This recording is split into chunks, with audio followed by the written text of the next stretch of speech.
Good morning. Today I'm enjoying a cup of Wawa's Chocolate Bliss coffee. There's two things I love in life is coffee and chocolate, and this is the way I can get them both in one cup. I'm not sponsored in any way at all by them. I'm just giving a shout out that I actually found a cup of coffee that I just love. So I tried it yesterday. We got a new one in my town, and my wife and I like, well, let's try out the new Wawa, and went down there and tried a breakfast sandwich and got a cup of coffee, and I happened to choose the Chocolate Bliss and fell in love with it. So I went back today for another cup.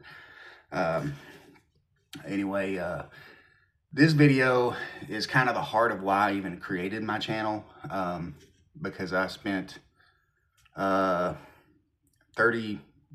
some years as a mechanic and in the automotive industry throughout my 30 years of my life, working on cars and around cars and things like that. And in my younger years, I made mistakes, wasted some money, chasing the latest thing and all that kind of stuff. I've done what some of you are doing and have done yourselves. So I'm not starting this channel saying I'm perfect and always been perfect, all that kind of stuff. It's just I've learned things throughout the years, and the biggest thing that's made me cringe is when I have friends or colleagues that, they go out here and they buy themselves a new vehicle, and they know I'm a mechanic, and they go, oh, I bought this new vehicle. And I'm like, what'd you get? And they go, well, I got a, and I'm cringing. I'm like, please tell me you did not buy that, because that is the biggest piece of crap that you could have bought. So when I started this channel, I was like, okay, maybe I can give some advice and tips on how to select a new vehicle, shop for a vehicle, what vehicles are good, that sort of thing. So I've made several videos in the past where I'm like, hey, I recommend this, recommend that. So this is my do not buy video. Cars that I recommend absolutely, positively, without a doubt, do not buy. Don't consider them. If you are considering them, stop, and really look at the data on these cars, because they do not have a good track record. They cost a lot of money in repairs, way more than what the car is worth, and you will just be tanking your finances. So I'm gonna have the different categories, which will go compact cars, midsize, yada yada, so on and so forth, and just avoid them. So we'll start with the compact cars. Compact cars, absolutely, positively, do not buy a Chevy Cruze, a Dodge Dart, or a Nissan Versa. Just don't. Just don't. And here's why. The Dodge Dart, they put a little turbo engine in them. Same with the Chevy Cruze, and they blow gaskets, seals, consume oil. 9 times out of 10 end up needing total engine replacement at a very, very expensive cost. I know they're cheap entry vehicles. The purchase price looks good. They may be in very good condition, which is deceiving, because a lot of times it's easy to go, oh, if vehicle's in good condition, it's been well maintained. It doesn't matter how well you maintain those are going to break. The Nissan Versa has a CVT transmission. Now, I will say, if you come across one with the older ones with a manual transmission, the Versas, okay, fine, because Nissan builds pretty good engines.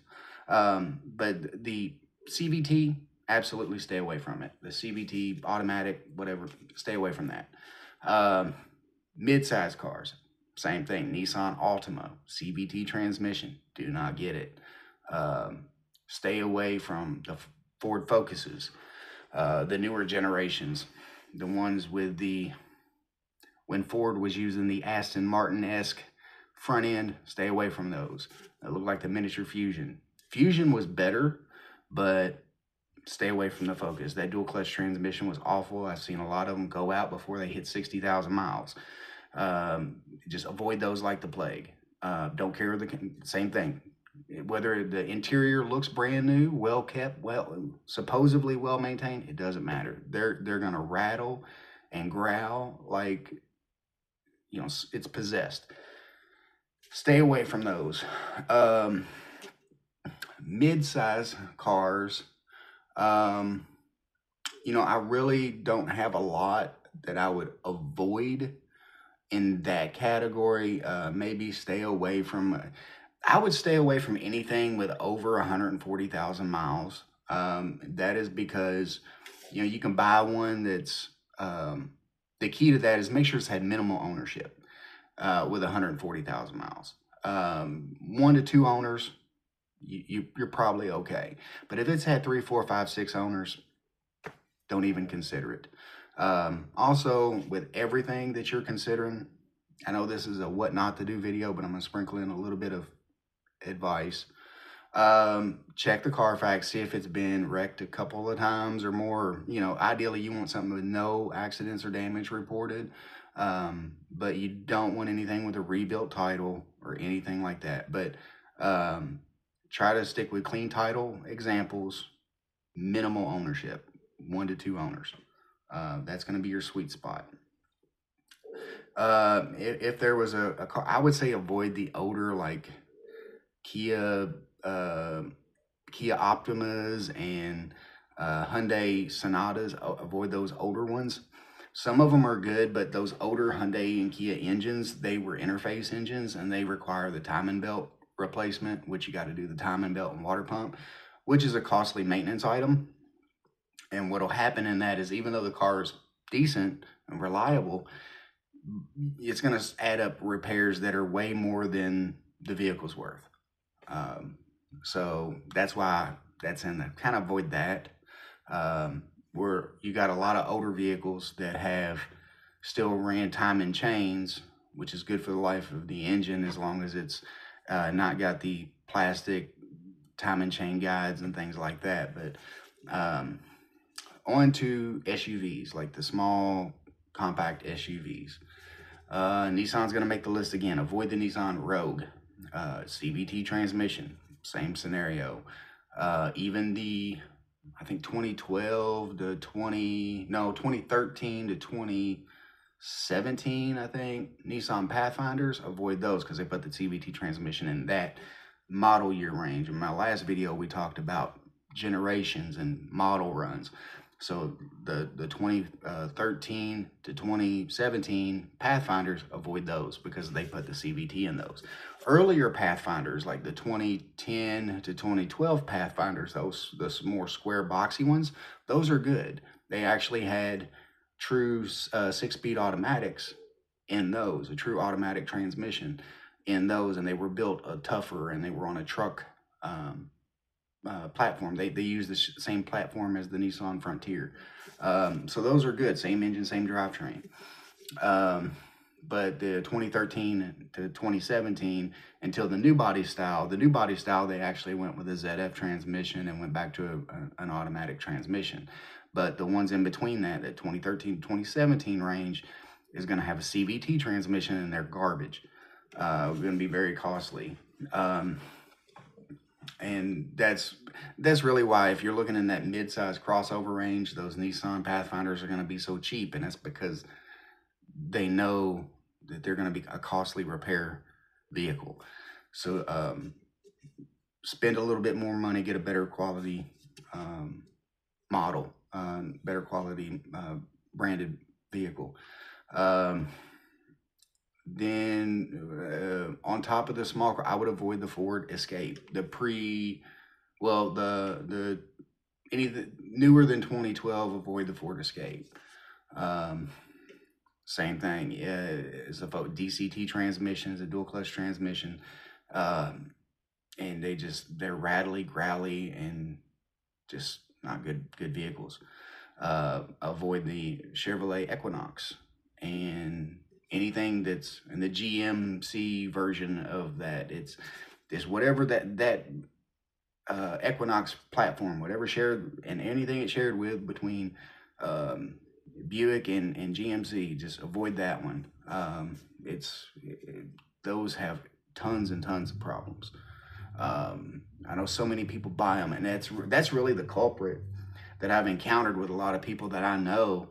They're like, I got a new vehicle, and I'm like, what'd you get? Oh, I got a Chevy Equinox. Oh no, or I got a a Ford Focus or you know, those things just makes you cringe, because it's like, if you would have just consulted me a little bit before you went and bought, I would have been like, I could have gave you several other options that would have been better than what you end up picking.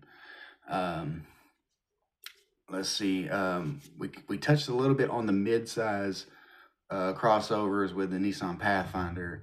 Avoid the Jeep Cherokees, the newer Jeep Cherokees, and the Jeep Grand Cherokees. Avoid those. The ones, the sweet spot that I would kind of be willing to take a gamble on if you're in the market is maybe the Jeep Grand Cherokee with the V8s, with the Hemi V8s. And the thing I don't like about the Hemi, and I'll go ahead and address this now, so that when we get to the trucks segment, it'll kind of already be addressed.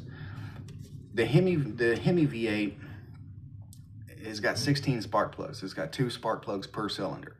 So you got an additional cost of maintenance and additional issues that go wrong. And they have issues with cooling of the back two, not cooling, but lubrication on the back 2 cylinders.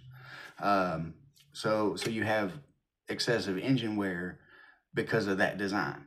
The back 2 cylinders don't get oil as well as the rest of the engine, and so therefore you end up with the famous Hemi tick. And another thing that contributes to the Hemi tick is the modern the fuel engine, the V8s, and the fuel shutoff system, that basically the cylinder cylinder deactivation technology that shuts the 4 cylinders down, so you get better advertised fuel economy. Basically, it's an engineering trick that they used at the manufacturer to be able to advertise it at a better fuel economy to meet CAFE standards. But in turn, it costs the buyer in excessive maintenance and dealership repair costs. So I'm not a fan of the Hemi, although the Hemi is a more reliable engine than the 3.6s that are in a lot of Chrysler products or Stellantis products. So if you're dead set on getting a Jeep Grand Cherokee, try to find one with a Hemi. Don't get the 6-cylinder one. Now the older ones, those are tanks. The older Jeep Wranglers, Jeep Cherokees, Jeep Grand Cherokees that had the 4.0 inline Swedish 6-cylinder, those were battle tanks. That's a reliable engine. Now you're not going to get great fuel economy, but it offsets it in repair costs. Very cheap to repair, easy to maintain. With proper maintenance, you're looking at a 500,000-mile engine or better. 1,000,000-mile engine, well maintained. So don't hesitate with those at all. Just don't go get one that's already got a bunch of miles on it. Full-size SUVs. Full-size SUVs and pickup trucks, they're honestly, from my experience, they're a pick your poison kind of category. They're all going to have some form of common issue. But it's more along what you as a buyer, you as an owner are more comfortable dealing with. Are you more comfortable dealing with some engine issues? Are you more comfortable dealing with some transmission issues and things of that nature? Now, if you're buying a full-size truck or a full-size SUV as a mall crawler just to drive around, you're not going to experience as many problems as someone who's buying it to actually work with it, because you're going to tow with it, you're going to put it under load, under strain, and you're going to see more problems arise.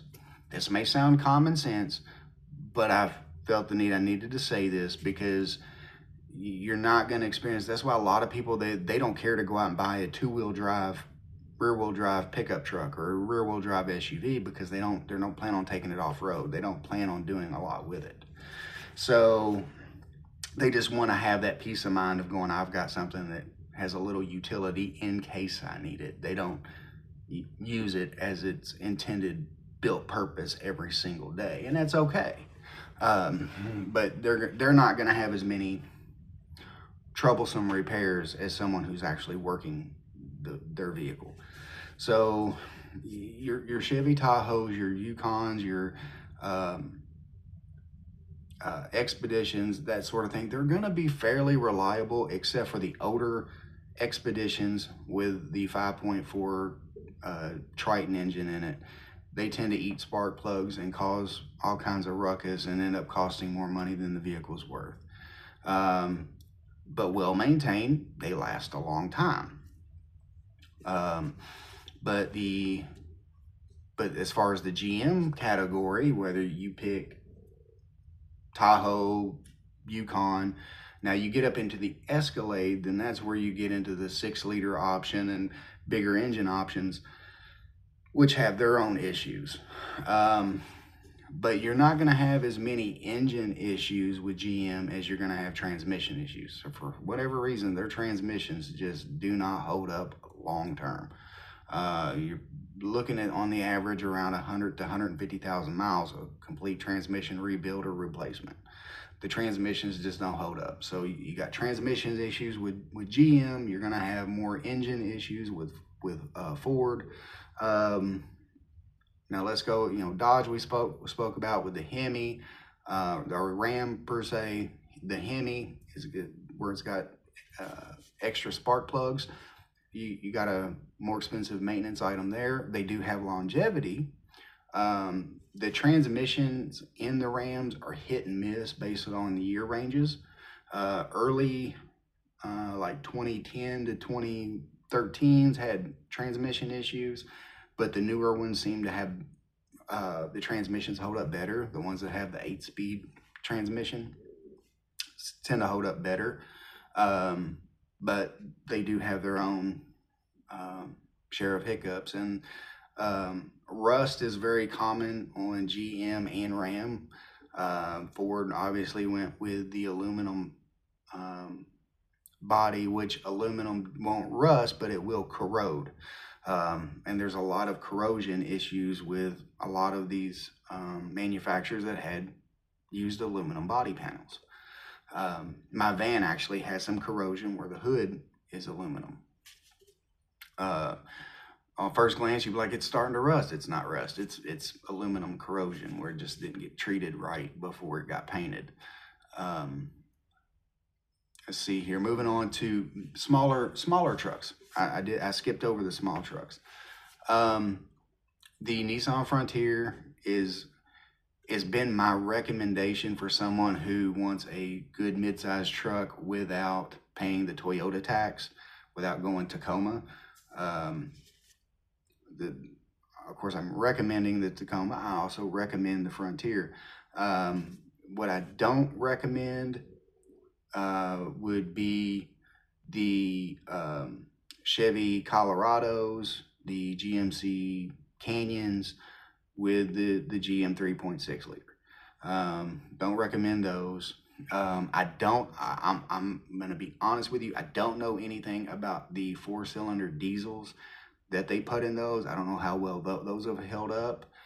I was kind of in transition out of the mechanic side of things when those hit the market, and I don't know anyone that's owned one to kind of get any feedback on those. So I don't know. So I can't say to go for the diesel. I can't say to stay away from it. But I do know some of these. If you're in the market for a used car, these are definitely those that I've mentioned here as ones to avoid if you value your money. And I'll kind of finish this up. And some of you out there may be considering shopping for a new vehicle and you want to get out of, maybe you own one of these that I've mentioned and you've been trying to get out of it and find something to replace it with. Well, this is for you. If you own one of these that I mentioned to avoid, and you're in the market, you're like, I need to get a new car because this is costing me too much money. I'm going to tell you, maybe you don't need a new car, you just need a different car. And And if you reach out to me and tell me kind of what your budget is, what you're looking for, I can maybe give you some options on what to look for that's going to be easy on your budget, where you're not spending a ton of money, but it can get you into something that's going to be a whole lot easier on your bank account in repairs and maintenance and things of that nature, to help get you out of that problem child. But anyway, thanks. God bless. See you on the next one.